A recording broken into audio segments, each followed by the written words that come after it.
Les podcasts du CEB, le cercle des entrepreneurs bitérois. Entreprise, économie, initiative sur Béziers et sa région.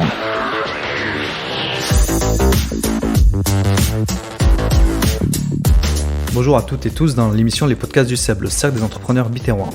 Je suis Mehdi Roland et comme d'habitude, je vais vous accompagner tout le long de ce podcast hebdomadaire. Le but des podcasts du CEB, c'est de mettre en avant les entreprises et les acteurs qui participent pleinement à l'économie de Béziers et de son territoire. Nous sommes constamment à la recherche de pépites qui font le monde de l'entreprise locale. Vous découvrirez chaque semaine un panel de visages et de projets qui vont susciter en vous certainement l'engouement, voire l'admiration pour ces hommes et ces femmes et leur initiative. Et il faut mettre tout ce beau monde en avant, c'est ce que nous allons tenter de faire. Aujourd'hui, nous recevons Marjorie Cozo. Elle va venir nous parler dans une poignée de secondes de l'entreprise Créapub située à Béziers. Quel impact justement la Covid a eu sur le secteur de l'imprimerie. Et comme chaque semaine, pour commenter notre interview en fin d'émission, Michael Doutot, il sera là, c'est le président du cercle des entrepreneurs bitérois. C'est parti donc pour notre interview de Marjorie Cozo de l'entreprise Créapub à Béziers. Marjorie, bonjour. Salut Mehdi. Donc tu es l'épouse de Christophe Cozo, qui est le responsable de l'entreprise Créapub à Béziers. C'est bien ça. Et l'entreprise Créapub et Christophe sont membres du cercle des entrepreneurs bitérois. On a voulu t'inviter aujourd'hui, inviter Christophe, qui n'est pas là, qui est au travail. Hein, c'est ça, il est en train de travailler. Exactement, d'ailleurs on le salue depuis notre studio. Donc tu es l'épouse de Christophe et donc du coup Créapub, l'histoire de Créapub, tu la connais très très bien. Oui. Parfaitement, peut-être que tu vas pouvoir nous résumer rapidement, puis peut-être même te présenter. Alors déjà je m'appelle Marjorie Cozo, donc je suis l'épouse de Christophe. Moi j'ai commencé ma carrière à l'hôpital de Béziers en tant que secrétaire comptable.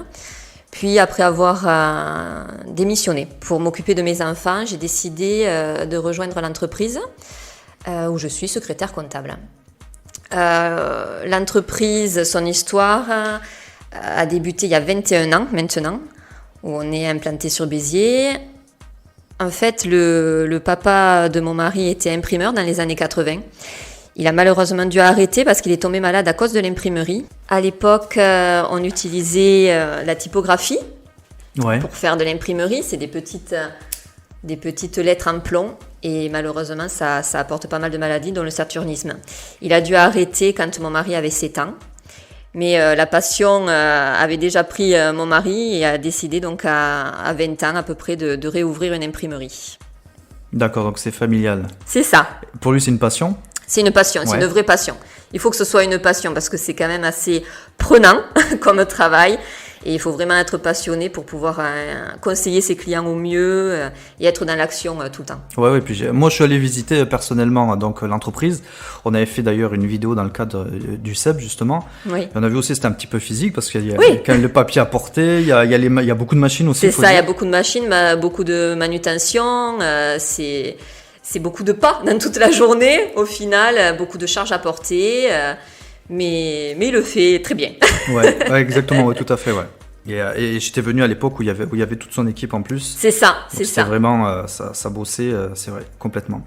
Ouais, puis en plus l'imprimerie, c'est très très noble en plus comme activité. Oui, c'est vieux. Ouais, parce qu'en plus il me parlait de certaines machines qu'il avait plus, qu'il y avait avant, tout ça. En plus par rapport à la modernité et tout ça, mais c'était super intéressant en tout cas. On avait une machine qui avait presque 100 ans. Ah ouais. Ouais. Donc ça marche toujours, c'est de la mécanique, ça meurt pas ces machines. Ouais. Bon, maintenant on s'équipe, on change, on prend des numériques, on prend bien sûr de nouvelles machines, mais c'est vrai que ça reste quand même du papier, de l'encre, j'allais dire. Oui, ça reste du papier, de l'encre et de belles machines d'époque. Ouais, et puis aussi de la créativité, parce que c'est pas que du texte. Non, bien sûr. Il faut avoir pas mal de créativité, il faut accompagner les clients. Quand une entreprise ouvre, il faut lui créer une image, il faut lui créer tout un concept autour de sa marque. Et on est là aussi pour les aider à créer des logos, à créer leur image, tout simplement. Ouais, tout à fait. Donc tu es donc l'épouse de Christophe, ça maintenant on le sait. Mm-hmm. Tu as été également salariée il n'y a pas très longtemps de l'entreprise. Et pourquoi tu ne l'es plus ? Alors, le Covid a fait que ça a été très compliqué pour nous et j'ai dû passer au chômage parce que je n'avais pas plus rien à faire dans l'entreprise, mais Mais oui, l'activité descendant au fur et à mesure, ça a été une décision à prendre, de partir un moment. Heureusement, là, ça reprend un peu, donc j'ai pu reprendre depuis lundi. Ah d'accord, super. Voilà, Je savais pas. depuis lundi. Tant mieux. Très très bonne nouvelle. Et justement, il y avait d'autres salariés en plus. Oui. Avant le Covid. On a dû se séparer d'un salarié. Ça a été d'un commun accord, puisqu'on ne pouvait pas lui apporter ce qu'il nous demandait, c'est-à-dire de l'évolution, puisque comme ça marchait moins bien, on ne pouvait pas se permettre de le faire évoluer. Et lui, de son côté, ça s'ennuyait aussi un petit peu, voulait voir d'autres choses. Donc, d'un commun accord, on a dû se séparer de nos salariés. Donc on lui souhaite d'ailleurs de réussir. On sait qu'il a ouvert une activité à côté, et donc j'espère que ça marche bien pour lui. Ouais, tant mieux, c'est ce que je voilà. Donc tu as dit ce mot, tu as dit ça marchait moins bien. Oui. C'est-à-dire exactement. En fait,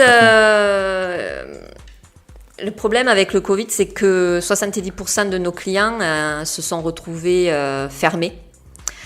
Donc nous, on n'était pas fermés, Ouais. on n'était pas considérés comme essentiels, mais on n'avait pas non plus de fermeture administrative.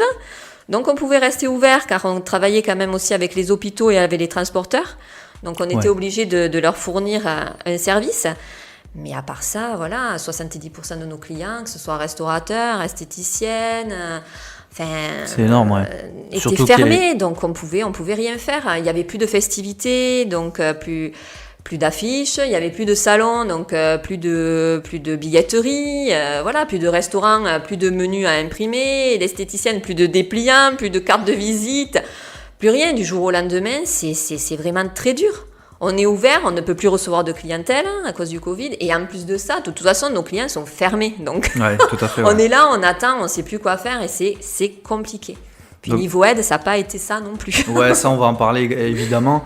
Mais du coup, quand le Covid est apparu, on arrivait quasiment après à l'été. Donc, du coup, l'été, il y a beaucoup d'événements, les restaurants, tout ça. Donc, du coup, ça, d'un seul coup, on se retrouve... on tout se en bas, retrouve avec un carnet de commandes pratiquement vide, avec le dernier employé qui nous restait qui savait pas non plus trop quoi faire, avec mon mari qui allait au travail mais sans trop de conviction. Donc c'était compliqué.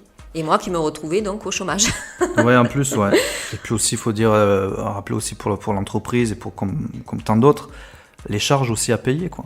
Mais les charges continuaient à tomber. Après, on a eu l'URSSAF qui s'est arrêté. Qui s'est arrêté, qui s'est mis en pause. Donc, il faut maintenant rattraper. D'ailleurs, ça commence maintenant. C'est ça, ouais. Il faut rattraper tous ces mois où ça a été gelé. Mais bon, c'est compliqué. C'était compliqué. Et ça, tu parlais justement des aides. Donc, il y a eu quelques aides. Si on peut appeler ça des aides, oui, il y a eu le PGE, donc le prêt garanti par l'État, où on nous prête certes de l'argent, mais pareil, là aujourd'hui, ça a commencé d'ailleurs ce mois-ci, il faut le rembourser. Donc c'était une aide sans être une aide, ça nous apportait certes de la trésorerie, mais en attendant, il faut le rembourser, ce n'est pas un cadeau. Ensuite, le chômage qui m'a permis, moi, après, de pouvoir reprendre mon activité, mais c'était pas non plus un cadeau. Voilà. Et malheureusement, l'imprimerie de Labeur ne faisait pas partie des entreprises, comme on a pu entendre parler, SE1 bis, qui pouvaient toucher certaines aides allant jusqu'à 10 000 €. Nous, malheureusement, nous ne faisions pas partie de ce groupe-là. Donc, les aides ont été très, très réduites. On a eu droit pendant 2 mois à une aide de 1 500 € pour avoir fait moins 80% de notre chiffre d'affaires. Donc, je peux vous dire que quand on fait moins 80% de notre chiffre d'affaires, 1 500 €, ça couvre tout juste notre loyer et nos charges fixes. J'imagine que les pertes ont dû être énormes au niveau du chiffre d'affaires. C'était assez conséquent, mais voilà, après... Je reste positive. Là, ça a repris, les restaurants réouvrent, ça redonne le soleil du est là, cœur, le soleil est là. Le revenu. Voilà, donc voilà, on va pas faire que se plaindre parce qu'il y a pire que nous, mais c'est vrai que ça a été dur et là, on espère que ça va bien reprendre. Ouais, tout à fait, ouais. Donc il y a quand même ce volet, on peut pas l'éluder, c'est-à-dire que au niveau psychologique et puis aussi en tant qu'épouse, parce que on a des récits d'entrepreneurs, mais pas souvent le conjoint ou la conjointe. Comment on arrive à gérer cette situation avec son mari qui s'investit tout le temps? Toi, à ses côtés, j'imagine. Oui. Alors, on vit à deux vitesses. C'est-à-dire que moi, je suis confinée avec les enfants. Mon mari continue à aller travailler. Donc déjà, on ne vit pas le confinement pareil. D'accord. Ouais. On voit son mari toujours partir, alors que nous, on ne peut pas sortir. Donc là aussi, c'est compliqué. Puis quand il rentre, il dit qu'il n'y a pas forcément de travail. Donc, on se pose pas mal de questions. On ne sait pas exactement comment ça se passe. On essaye d'être là pour le soutenir, mais c'est compliqué parce que nous aussi, on vit une situation inédite. Donc, on est un peu entre deux, on ne sait pas quoi. C'est un peu compliqué. Après voilà, j'essaye de rester positive, j'essaye de garder le sourire au maximum. Je l'ai soutenu le mieux que j'ai pu. Et j'espère que ça va marcher. Ouais, en tout cas, il est toujours debout, donc c'est clair, ouais. Mais voilà, oui, non, c'est compliqué. Il revient avec les problèmes à la maison et forcément. Et voilà, on en parle beaucoup. C'est beaucoup de dialogue, mais c'est vrai que c'est assez dur. Je suis plus non plus dans l'entreprise à ce moment-là, donc j'ai pas toute la vision complète, donc c'est un peu compliqué. Ouais, c'est un peu compliqué. Ça a été un peu compliqué à vivre. Puis l'entreprise ne s'arrête pas aux heures de fermeture et d'ouverture. C'est ça. Il rentre assez tard. Là, le fait que c'est repris plein pot avec les restaurants, c'est vrai qu'il peut rentrer jusqu'à 22h le soir et il n'est pas avec moi, quoi. Donc, les enfants sont couchés, il arrive après. La vie de famille est difficile. On dit souvent les patrons, mais c'est compliqué à gérer quand on a une famille et des enfants. C'est beaucoup de sacrifices. Oui, ça, il faut le noter, ouais, tout à fait. Oui, et peu de vacances aussi. Peu de vacances, puis en plus, on imagine avec cette période-là... on aurait bien besoin d'un bol d'air, mais bon, là, c'est le boulot, la priorité, là, pour l'instant. On verra plus tard. On verra plus tard, ouais. Ouais. Donc, tu as pu reprendre le travail, du coup? Oui, depuis cette lundi. Semaine. Ça fait quoi? Ça fait bizarre. Ça fait bizarre aux enfants aussi, qui avaient l'habitude que je sois avec eux tout le temps. Donc là, c'est un peu reprise de la cantine, un peu reprise des horaires.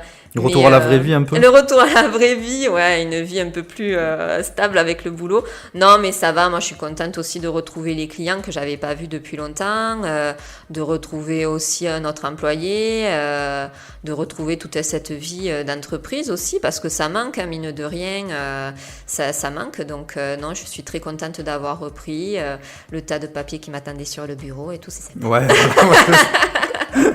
Ah, c'est sûr, c'est super comme ça. Et c'est vrai que vous êtes toujours membre du cercle d'entrepreneurs biterrois. Oui. Et il y a un temps, c'est vrai que beaucoup de chefs d'entreprise pensaient, comme on voit pas, on n'a pas le recul, on sait pas, l'avenir est super incertain. Il y a quand même eu le doute de fermer ou de faire ou changer d'activité ou quoi? Oui, à un moment donné, on a réfléchi à pas changer d'activité, mais à l'adapter, à partir peut-être sur une autre voie, sur des sites internet, etc. Puis au final, non, parce que nous, ce qui nous plaît dans ce métier, c'est vraiment le conseil client, c'est vraiment la proximité, c'est vraiment le local. Donc non, on a dit on va essayer coûte que coûte, on va rester dans notre activité et au final je pense que c'est une bonne décision parce que là on voit les clients sont contents, reviennent, ils ont besoin de ça, de proximité. Donc on est content de pas avoir fermé ni changé d'activité. Pour l'instant évidemment tant que ça marche. Hein. Ouais, bien sûr. Mais si vraiment on voyait que ça se cassait la gueule, ouais. Évidemment on prendrait des décisions qui s'imposent. Mais là pour l'instant on tient le choc. Et d'ailleurs, je remercie le SEB aussi qui a été à nos côtés pendant cette dure période. Michael m'appelait souvent pour prendre des nouvelles pendant les coups un peu de blues. Ouais. Non, ça fait plaisir. Puis d'avoir aussi toute cette communauté autour de nous. Moi, je sais que j'ai échangé avec quelques membres du SEB aussi pendant cette période. Et c'était instructif, voilà. avec certains qui étaient mal, d'autres qui allaient mieux, et en groupe, on se sent plus fort. Ouais, ça permet de se serrer les coudes, effectivement. Voilà. On a déjà parlé à nos micros justement de ça, mais le fait de se voir de temps en temps, Oui, de ça manière fait informelle, ça fait du bien. Et puis bientôt avoir la reprise au mois de juin. C'est ça, À la bientôt raffinerie. le 11. On De- reprend les réunions. Donc forcément, ouais. Enfin, nous, ce qu'on a pu jauger, ouais, c'est que l'aide psychologique a été super importante. Oui, parce que là, on se sent seul, sinon, faut pas se voiler la face, hein. On est tous des entrepreneurs, et on est seul parce qu'on ne sait pas vers qui se tourner, on n'a pas d'aide vraiment. Oui, comme je dis, c'est un mot qui va revenir souvent, mais c'est compliqué. Ouais. C'est très compliqué, ouais. Donc on rappelle justement qu'il y a cette consultation qui est en ligne via un formulaire Google Forms. Donc quel impact la Covid a sur votre activité entrepreneuriale sur le Biterrois. Vous pouvez la remplir, c'est super important de connaître un peu de jauger de la situation à ce moment T. On sait que ça a été difficile, on a lu les commentaires et les personnes qui ont déjà répondu, et parfois c'est très très dur, voire dramatique, puisqu'il y a des gens qui ont baissé les bras, et puis psychologiquement aussi très très dur, quoi. On espère à tout le monde justement de se relever de toutes ces choses-là, mais il y aura peut-être aussi des effets. On a parlé de l'aspect financier, l'aspect forcément psychologique également, quoi. Mais évidemment, garder espoir et puis être solidaire. On espère que justement le but de ces podcasts, c'est de découvrir justement un panel de personnes justement qui ont traversé tout ça. On a rencontré beaucoup d'entrepreneurs et d'entreprises en difficulté, mais le mot d'ordre véritablement, c'est d'être positif, et puis de se tourner, même si vous n'êtes pas membre du cercle des entrepreneurs biterrois, c'est pourquoi pas nous contacter. On peut évidemment, on est là pour soutenir toutes les entreprises du Biterrois.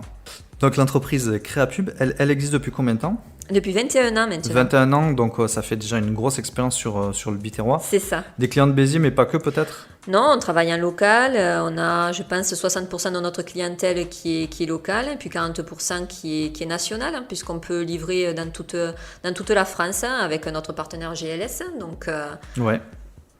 Vous proposez quoi justement comme...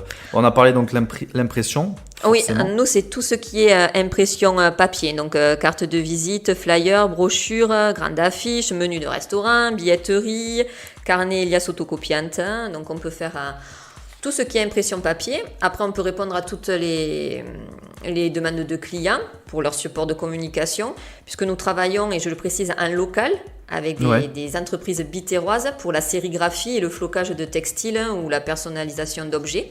D'accord. Donc tout ça est fait vraiment sur Béziers. Ensuite, j'aimerais dire aussi aux clients ou aux futurs clients de ne pas hésiter à venir nous rencontrer.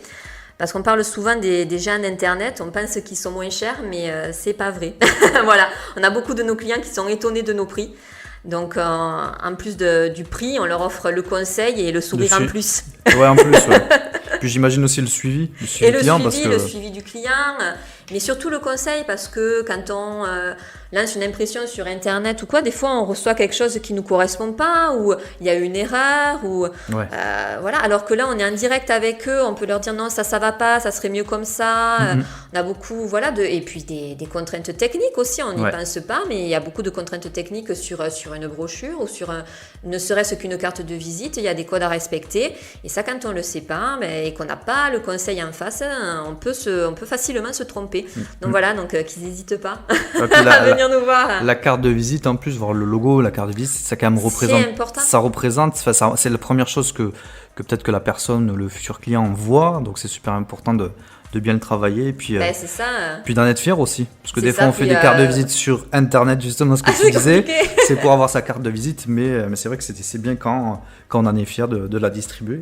Mais c'est ça, notre slogan, c'est votre image, notre métier, parce que voilà, c'est développer l'image d'une entreprise, c'est un métier, ça ne se fait pas à la va-vite. Tout à fait, ouais.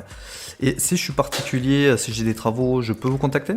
Oui, Ouais. Alors on travaille pour les professionnels bien sûr, mais aussi pour les particuliers, que ce soit pour les cartes de correspondance, pour les faire part de naissance ou de décès. D'accord, super, donc un panel assez large. Oui, on accueille tout le monde. Non, Ça, c'est très très bien, très très bien. Bon, en tout cas, Marjorie, ça a été un plaisir de te recevoir. Merci d'ailleurs d'avoir accepté notre invitation, parce que c'est jamais facile. Dans cette période-là, même si on voit... Les auditeurs ne voient pas ton sourire, mais en tout cas, tu es souriante, ça fait vraiment plaisir. Et puis, on salue aussi Christophe. On vous souhaite beaucoup de bonheur en tout cas.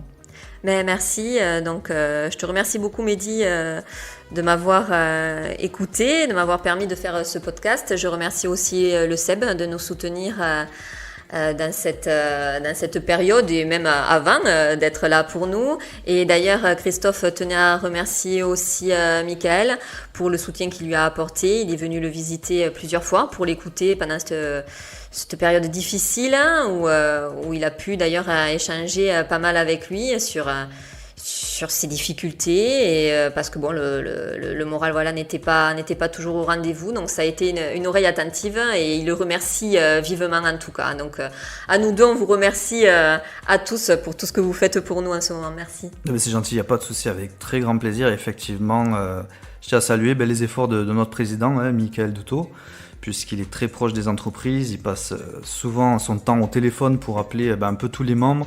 Va les visiter, vraiment, c'est vrai qu'on est très fiers de ça au SEB. Merci Marjorie. Merci. Passe le bonjour à Christophe. Ça sera fait, j'y vais de suite, là je reprends le boulot. Oui, c'est juste là, c'est juste à côté, j'y vais là. Pas de souci, ça marche. Merci. C'était notre interview numéro 8 avec Marjorie Cozo de Créapub Béziers. Vous pouvez consulter la page Facebook de l'entreprise, vous tapez dans la barre de recherche imprimerie créa plus loin pub Béziers. Michael Dutot, président du Cercle des entrepreneurs bitérois, m'a rejoint au micro des podcasts du SEB. Michael, bonjour. Bonjour Mehdi. Tout va bien ? Tout va très bien, je vous remercie. Super. Je vous laisse donc nous livrer votre sentiment, votre analyse sur l'entreprise Créapub Béziers. Et Marjorie, rebondir à ses propos. On peut dire que c'est une belle interview, tout en sourire et en détermination aussi. Oui, j'ai trouvé l'intervention de Marjorie très touchante et indicative. Elle remplit avec honneur Mehdi son rôle de femme d'entrepreneur en nous témoignant ce que vit Christophe dans la gestion difficile de son imprimerie depuis cette longue période de restriction sanitaire. Marjorie reprend tout juste son activité aux côtés de Christophe après un délicat passage au chômage partiel et nous fait part des nombreux moments de doute et de stress, ainsi que des sentiments d'injustice et de révolte chez son mari face à la situation sanitaire. En nous parlant et de manière investie d'une perte de 70% de leur clientèle, du paiement des reports des charges conséquentes de leur SAF, des aides réduites parce que l'activité n'entre pas dans la case de celles qui ont droit aux meilleures aides, ce qui est vraiment disproportionné et insensé, elle nous donne, du fait de sa position, une vision qui retient encore plus notre attention sur les conséquences économiques et psychologiques relatives à l'entreprise de Christophe. Cela prouve que les femmes d'entrepreneurs, à l'image de Marjorie, investies comme jamais, sont d'un soutien indéfectible pour leur mari. Et que les coûts qu'ils reçoivent de l'adversaire sanitaire, elles les reçoivent également à travers eux. Nous remercions Marjorie pour son témoignage auquel nous sommes très sensibles et restons bien sûr présents à leur côté, sans oublier leurs salariés.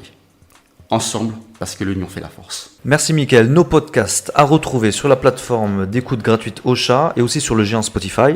Le SEB sur les réseaux sociaux, vous avez nos vidéos sur la chaîne YouTube, les infos, les podcasts, le lien de notre grande enquête sur notre compte Twitter et page Facebook, profil LinkedIn. Nous étions très heureux de recevoir Marjorie Cozo de Créapub Béziers. Mickaël, merci. Merci Mehdi. Merci d'avoir une nouvelle fois participé à cette émission, de l'avoir enrichi par votre expertise. On se retrouve donc la semaine prochaine. Oh que oui. Pour découvrir une nouvelle initiative, un nouveau talent, un nouveau chef d'entreprise, forcément c'est au micro des podcasts du SEB et pas ailleurs. En attendant, prenez soin de vous, vive l'entreprise locale et une grosse pensée à tous les entrepreneurs du Biterrois et leurs salariés. Bonne semaine à toutes et tous, merci.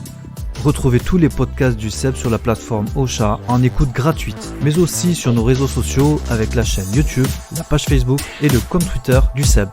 À bientôt.